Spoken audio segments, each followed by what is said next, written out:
ഒത്തിരി ഒത്തിരി ഇഷ്ടത്തോടെ ഒത്തിരി ആഗ്രഹത്തോടെ നമ്മളൊരു കാര്യം അങ്ങ് വേണം തീരുമാനിച്ച് അതിനങ്ങോട്ട് പുറപ്പെട്ടാണല്ലോ അതെന്തേലും നടക്കും. ചിലപ്പോൾ അത് നേടിയെടുക്കാൻ ഒത്തിരി സമയമൊക്കെ പിടിച്ചെന്ന് വരും, ഒരുപാട് വിലക്കുകളും ബുദ്ധിമുട്ടുകളും ഒക്കെ ഉണ്ടായിന്ന് വരും. എന്നാലും ആത്മാർത്ഥമായിട്ട് നമ്മളൊരു കാര്യം വിചാരിച്ചു കഴിഞ്ഞാൽ ആ തടസ്സങ്ങളൊക്കെ നമുക്ക് മാറ്റാൻ പറ്റും. അതായത് നമ്മൾ വേണമെന്ന് വിചാരിക്കുന്ന കാര്യം നടക്കാനായിട്ട് ആത്മാർത്ഥമായിട്ട് നമ്മൾ വർക്കും ചെയ്യണം. അപ്പൊ മാത്രമാണ് ക്ലിക്ക് ആവുള്ളൂ. വെറുതെ ആഗ്രഹിച്ചിട്ട് മാത്രം കാര്യമില്ലല്ലോ. അപ്പൊ ഇന്നൊരു ഈവനിങ് വ്ലോഗായിട്ടാണ് വന്നിട്ടില്ല കേട്ടോ. വൈകുന്നേരം കുറച്ച് കോഴിക്ക് അർത്തേര് കേട്ടോ ചോദിച്ചപ്പോ ഓൾക്ക് വയ്യാന്ന് പറഞ്ഞു. അപ്പൊ അതിന് സോപ്പിട്ട് തൊയിരം കിടത്തി ഇങ്ങനെയൊക്കെയോ കുത്തി നീപ്പിച്ചാണ്. കുഞ്ഞ് നിസ്സാര കാര്യം പറഞ്ഞിട്ട് കാര്യമില്ല, പണി മാറ്റി വന്നിരിക്കല്ലേ. അപ്പൊ ആ ഒരു ഇതാണ് ക്ഷീണവും കുഴക്കൊക്കെ ഉണ്ടാവൂലോ.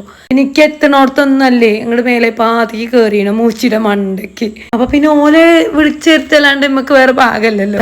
പരക്കി നീച്ച് പോരാനേ പാടുള്ളൂ. പണിയെടുക്കാൻ തുടങ്ങിയാൽ മരാമത്ത് പണി വലിക്കും. അതാണ് മൂപ്പരുടെ ഒരു ശീലം. നായക്കൊണ്ട മണ്ടയ്ക്കൊക്കെ കയറി നിന്നിട്ടാണ് കോഴക്കൊക്കെ ഇറക്കുന്നത് കേട്ടോ. സത്യം പറഞ്ഞാൽ ഈ കോഴക്കുണ്ടല്ലോ ഒരു 8-10 കിട്ടിയാലും നല്ലൊരു പെരിക്കുണ്ടാവും. എന്താ വെച്ചാൽ അത്രയും വലിയ പൊണ്ണം കുഴക്കാണ് കേട്ടോ. വലിയ കുഴക്കാണ്. വ്ലോഗ് വ്യൂ നമുക്ക് കുറവാകുകൊണ്ട് ഇതിപ്പോ ആദ്യമായിട്ടൊക്കെ അധികം ആൾക്കാരും കാണണ്ടാവും. അതിപ്പോ ആരെന്താന്നൊക്കെ ഓർക്കൂലേ. എന്റെ പേര് രശ്മി എന്നാണ് കേട്ടോ. അപ്പോ നമുക്ക് കുറച്ചും കൂടെ അധികമൊക്കെ വ്യൂവും കാര്യങ്ങളുള്ളത് മറ്റ് പ്ലാറ്റ്ഫോമിലൊക്കെയാണ്. ഇവിടെ നമുക്ക് ഇത്തിരി ഇതാണ്. അതൊക്കെ ശരിയാവും, അതെല്ലാം ശരിയാവും, അതെനിക്ക് നല്ല ഉറപ്പുണ്ട് കേട്ടോ. അപ്പൊ ഇന്ന് നമ്മളൊരു കുഞ്ഞ് ഈവനിങ് വ്ലോഗ് ചെയ്യാച്ചു. പ്രത്യേകിച്ച് ഒന്നും ഉണ്ടാക്കണതോ ഒന്നും പറയാനും കാട്ടാനും അല്ല, വെറുതെ കുറച്ചു നേരം നിങ്ങളടുത്ത് സംസാരിക്കാൻ വേണ്ടിയിട്ട്. അതുപോലെ ഞാൻ കഴിഞ്ഞൊരു വീഡിയോയില് ഒരു ഷോർട്സില് ഞാനിങ്ങനെ ക്ലാസ് കാണുന്നതിനെ പറ്റിയും അതുപോലെ ജേണൽ എഴുതുന്നതിനൊക്കെ പറ്റി പറഞ്ഞിട്ടുണ്ടായിരുന്നു. അപ്പോൾ ചിലരൊക്കെ ചോദിച്ചു അത് ഏത് ക്ലാസ്സാണ്, എങ്ങനത്തെ, എന്താ ഫീസ് ഉണ്ടോ ഒക്കെ. ഫീസ് ഉണ്ട് കേട്ടോ. നമ്മള് ഫീസൊന്നും കൊടുക്കാണ്ട് വെറുതെ അറ്റൻഡ് ചെയ്യണതിൽ നിന്നൊന്നും നമുക്ക് ഒരുപാട് വിചാരിക്കുന്ന ഒരു റിസൾട്ട് കിട്ടില്ല.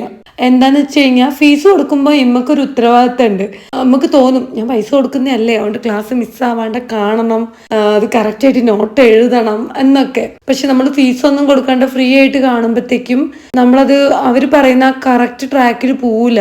ഇന്ന് കണ്ടിട്ട് നാളെ നമുക്ക് വല്ല തിരക്കുണ്ടെങ്കിൽ ഇന്ന് കഴിഞ്ഞിട്ട് നാളെ കാണാം, അങ്ങനത്തെ ഒരു മെന്റാലിറ്റി വരും. അപ്പോൾ എപ്പോഴും നമ്മൾ അതുപോലെ ഫീസ് കൊടുത്ത് ക്ലാസ്സുകൾ കാണുമായിരിക്കും നല്ലത് എന്നാണ് എനിക്ക് തോന്നുന്നത്. എനിക്ക് എന്തായാലും കൊടുത്ത പൈസ അത്യാവശ്യം നല്ല രീതിയിൽ യൂസ് ആക്കാൻ പറ്റിയിട്ടാ. സുജ മാമിന്റെ ക്ലാസ്സും അതുപോലെ ഷാനുവിന്റെ ക്ലാസ്സും ഒക്കെയാണ് ഞാൻ കാണല്. ഇങ്ങനെ ഷോർട്സ് ചെയ്യാം ഇവർ രണ്ടുപേരെയൊക്കെ പറ്റിയിട്ട്, ഞാൻ കാണുന്ന ക്ലാസ്സുകളെയൊക്കെ പറ്റിയിട്ട്. അപ്പൊ എനിക്ക് ഒന്നുകൂടെ ക്ലിയർ ആവുമല്ലോ. എൻ്റെ ജീവിതത്തിലുണ്ടായ എല്ലാ നല്ല അപ്ഡേറ്റ്സും ഇതുപോലെയുള്ള മോട്ടിവേഷൻ ക്ലാസ്സുകളും അവർ പറയുന്ന കുറേയേറെ കാര്യങ്ങൾ ഡെയിലി ഹോംവർക്ക് പോലെ ഞാൻ ഫോളോ ചെയ്യും ഒക്കെ ചെയ്യണോണ്ടാണ് കേട്ടോ. എനിക്കത് എന്താ പറയുക അത്രമേ ഉറപ്പ് പറയാൻ പറ്റും. പണ്ടൊക്കെ ഞാൻ, അതായത് മുൻപൊക്കെ ഇതുപോലുള്ള വീഡിയോ കാണുമ്പോൾ ഞാൻ സ്കിപ്പ് ചെയ്യും. ഞാൻ കാണാറേ ഉണ്ടായിരുന്നില്ല. എല്ലാത്തിനും ഒരു സമയമുണ്ട് ദാസാന്ന് പറയുന്നത് വളരെ വാസ്തവമാണ്. സമയമാകുമ്പോൾ മാത്രമേ നമുക്കതൊക്കെ ശ്രദ്ധിക്കാനും അത് കാണാനും നോക്കാനും അതുപോലെയൊക്കെ ചെയ്യാനൊക്കെ തോന്നുള്ളൂ കേട്ടോ. എൻ്റെ ലൈഫിൽ ഇത്തരം കാര്യങ്ങൾ ഞാൻ അപ്ലൈ ചെയ്യും, അതിന് റിസൾട്ട് ഉണ്ടാവും എന്ന് പോലും ഞാൻ ചിന്തിച്ചിട്ടുണ്ടായിരുന്നില്ല. ഇതെല്ലാം കാണുമ്പം കൂടെ ഞാനിത് എത്രത്തോളം കാലം മുന്നോട്ട് കൊണ്ടുപോകും, ഞാനിത് ട്രസ്റ്റ് ചെയ്യുന്നൊന്നും എനിക്ക് യാതൊരു ഗ്യാരണ്ടി ഉണ്ടായിരുന്നില്ല. പക്ഷെ ഇത് ഞാൻ കാണുന്ന ക്ലാസ്സുകളെ പറ്റി അല്ലെങ്കിൽ ലോ ഓഫ് അട്രാക്ഷനെ പറ്റിയൊക്കെ ഞാൻ കൂടുതൽ അറിഞ്ഞപ്പോൾ എനിക്കൊരു ചെറിയ വിഷമമാണ് ഉണ്ടായത്. അതായത് എന്തുകൊണ്ട് ഞാൻ ഇതെല്ലാം ഒരുപാട് മുന്നേ അറിഞ്ഞില്ല എന്നുള്ളത്.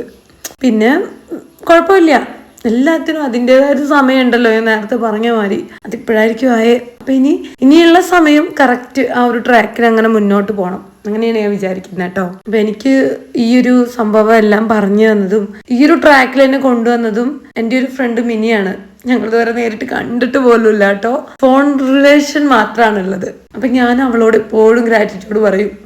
അതായത് സർവേശ്വരൻ, നമ്മുടെ യൂണിവേഴ്സ് എനിക്ക് ചുറ്റും നല്ല കുറെ സൗഹൃദങ്ങൾ, നല്ല കുറെ ബന്ധങ്ങൾ കൊണ്ടുതന്നു എന്നെ മാറ്റാൻ, എനിക്ക് മാറാൻ, എനിക്ക് വളരാൻ.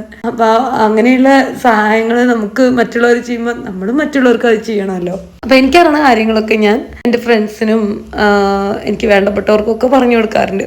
ചിലവർ കേട്ടിട്ട് ചിരിക്കും, ചിലവർ അത് അക്സെപ്റ്റ് ചെയ്യും, അങ്ങനെയൊക്കെ. അപ്പൊ നിങ്ങൾക്ക് കൂടുതലായിട്ട് എന്തെങ്കിലുമൊക്കെ അറിയണമെങ്കിൽ ജസ്റ്റ് മെസ്സേജ് അയച്ച് ചോദിച്ചോട്ടോ. ഞാനിത് ക്ലാസ്സുകളൊക്കെ കാണണേ, എന്തൊക്കെയാ ചെയ്യണേ ഒക്കെ നിങ്ങൾക്ക് വേണേൽ പറഞ്ഞുതരാം. ഡീറ്റെയിൽ ആയിട്ട് അതിനെപ്പറ്റി ആധികാരികമായി പറഞ്ഞു തരാനൊന്നും അറിയില്ല. പക്ഷെ ഞാൻ പോകുന്നൊരു ട്രാക്ക് എനിക്ക് ഷെയർ ചെയ്ത് തരാൻ പറ്റും. അപ്പൊ നിങ്ങൾക്ക് ആ ഒരു ട്രാക്കിലൂടെ ഒന്ന് പോയി നോക്കാം.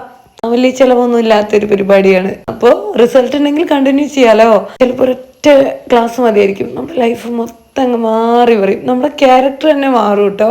പെട്ടെന്ന് മാറുന്നല്ല, സമയമെടുത്ത് എല്ലാം സെറ്റാവും. അപ്പോൾ വേണ്ടവര് ജസ്റ്റ് ഇൻസ്റ്റയിലോ മറ്റോ ഒരു DM ചെയ്യൂ കേട്ടോ.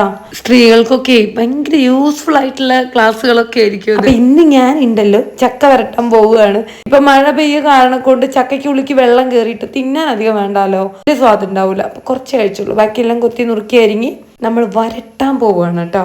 വരട്ടാളെ ചക്ക നുറുക്കി തരാൻ നേട്ടം കൂടിയിട്ടില്ല കേട്ടോ, തിന്നാൻ വേണ്ടി മാത്രമേ കൂടിയേ. കഴിഞ്ഞപ്പോഴത്തേക്കും ടൗണിക്ക് വണ്ടിയിട്ടുണ്ട്.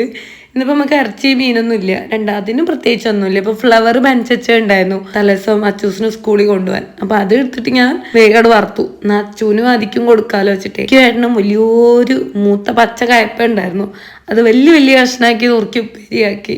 നല്ല കട്ട തൈരും പിന്നെ കയപ്പ നല്ലോണം വാടാണ്ട് ജസ്റ്റ് ഒരു ഉപ്പേരിയാക്കി കഴിഞ്ഞാൽ ഏട്ടന് ഇഷ്ടമാണ് കേട്ടോ. നേരത്തെ ഞാൻ എന്തെന്തൊക്കെയോ പറഞ്ഞില്ല, എന്റെ കൂട്ടത്തിൽ ഞാൻ പറയണമെന്ന് ഉദ്ദേശിച്ചൊരു കാര്യം പറയട്ടെ. എന്താ വെച്ചാൽ നമ്മുടെയൊക്കെ ജീവിതത്തില് നമ്മൾ പലപ്പോഴും തിരിച്ചറിയും കൂടിയില്ല നമുക്ക് എന്താണ് ഇഷ്ടം, നമ്മൾ എന്താണ് ചെയ്യണ്ടേ, നമുക്ക് എന്താ നേടണ്ടേ എന്നുള്ളത്. അത് തിരിച്ചറിയുന്നത് ഓരോരുത്തരും ഓരോരോ ഏജിലാണ് കേട്ടോ. നമ്മൾ എത്രയൊക്കെ ശ്രമിച്ചാലും ചിലപ്പോൾ ഒന്നും അത് നമുക്ക് കണ്ടെത്താനാവാത്ത പക്ഷം ആരെങ്കിലും ഒക്കെ എന്തെങ്കിലും ചെയ്യണ കാണുമ്പോൾ, അല്ലെങ്കിൽ അവര് ആ ചെയ്യുന്ന കാര്യത്തിൽ അവർ സക്സസ് ആവണ കാണുമ്പോൾ നമ്മൾ അതെന്നെ കോപ്പി അടിക്കും, അതെന്നെ അതുപോലെ തന്നെ ചെയ്ത് നോക്കും. പക്ഷെ അതൊരു ശരിയായ രീതിയല്ല കേട്ടോ. നമുക്കത് ഓക്കെയാണ്, നമുക്ക് അതാണ് ഏറ്റവും ഇഷ്ടം എന്നുണ്ടെങ്കിൽ മാത്രം നമ്മൾ ചെയ്യുക. ഒരാൾ ചെയ്യുന്ന പോലെ അനുകരിച്ചാൽ അതല്ല എപ്പോഴും നിങ്ങൾ ഉദ്ദേശിക്കുന്ന ആ ഒരു സക്സസ്സിലേക്ക് എത്തിക്കോണം എന്നുണ്ടാവില്ല. നമുക്ക് എന്താ ഇഷ്ടമില്ലെന്ന് കണ്ടുപിടിക്കുക. നമ്മൾ ഏത് മേഖലയിലാണ് നമ്മൾ പോകണ്ടേ, എങ്ങനെ പോയാലാണ് നമ്മൾ അവിടെ ശോഭിക്കുക എന്നുള്ളത് കണ്ടുപിടിച്ചിട്ട് വേണം നമ്മൾ ആ ഒരു ട്രാക്ക് കയറാനായിട്ട്. അധികം പറയാൻ കാരണം എന്താ വെച്ചാൽ ഇപ്പൊ എന്നോട് തന്നെ എൻ്റെ ചില സുഹൃത്തുക്കൾ പറയും, എന്തെങ്കിലുമൊക്കെ ഒരു ഓൺലൈൻ ബിസിനസ് ഡ്രസ്സിൻ്റെയോ ഫാൻസിയുടെയോ ഒക്കെ ചെയ്തുകൂടേന്ന്. ഒരിക്കലും ചെയ്യൂല, എനിക്ക് അതിനോടൊരു കമ്പമില്ല, അതിനെപ്പറ്റി അറിയൂല. അപ്പം അങ്ങനത്തെ കാര്യങ്ങൾ പെട്ടെന്ന് മണ്ടിച്ചാടി ആരെങ്കിലും കാട്ടുന്ന കണ്ടിട്ടും ആരെങ്കിലും ചെയ്യുന്ന കണ്ടിട്ടും ചെയ്യാണ്ടിരിക്കുക കേട്ടോ. ഉപദേശമായി കരുതണ്ട. കുറെ ആലോചിച്ചെടുത്ത ഒരുപാട് പേരിൽ നിന്ന് കിട്ടിയ അറിവുകൊണ്ട് ഞാൻ എത്തിച്ചേർന്ന ഒരു തീരുമാനമായിരുന്നു അത്. ഇന്നത്രയൊക്കെ ഉള്ളൂ പറയാനായിട്ട്. വർത്താനത്തിന്റെ ഇടയിൽ നമ്മളെ പണികൾ ഇറക്കണ്ട കേട്ടോ. ചക്കയൊക്കെ കുക്കറിലാണ് വേവിച്ചു വേഗം. ഞാൻ തണുത്തിട്ട് ഫ്രിഡ്ജിലേക്ക് വെക്കേണ്ടി വരും. എന്താ വെച്ചാൽ ശർക്കര ഇല്ല, ശർക്കര കൊണ്ടുവന്നിട്ട് വേണം. അപ്പൊ ആ പണികൾ അവിടെ നിർത്തിയിട്ടോ. പിന്നെ ഒരു കുണ്ടമറ തുണികൾ പുറത്ത് തിരുമ്പി തൂക്കി വെച്ചായിരുന്നു, അയ്യാലല്ല വാഷിംഗ് മെഷീനാളെ. അപ്പൊ ഇനി അതെല്ലാം കൂടെ പറത്തിട്ട് കഴിഞ്ഞാൽ ഇന്നത്തെ എന്റെ ഏകദേശം എല്ലാ പണികളും തീർന്നു. ഞാൻ ഈ വീഡിയോക്ക് സൗണ്ട് കൊടുക്കുന്ന സമയത്ത് പുറത്ത് നല്ല മഴയാണ്. പകുതി സൗണ്ട് കൊടുത്തപ്പോൾ മഴയൊന്നും ഉണ്ടായിരുന്നില്ല. അപ്പം ഞാൻ പിന്നെ മൈക്കും കാര്യങ്ങളൊന്നും വെച്ചിട്ടില്ല. പൊതുവേ മൈക്ക് വെക്കലില്ല, അതും സത്യമാണ്. അപ്പം ആ ഒരു മഴയുടെ ഒരു എന്താ പറയുക, ഒരു എന്നുള്ള സൗണ്ടൊക്കെ ബാക്ക്ഗ്രൗണ്ടിൽ നിങ്ങൾക്ക് കേൾക്കാൻ സാധ്യത ഉണ്ട്.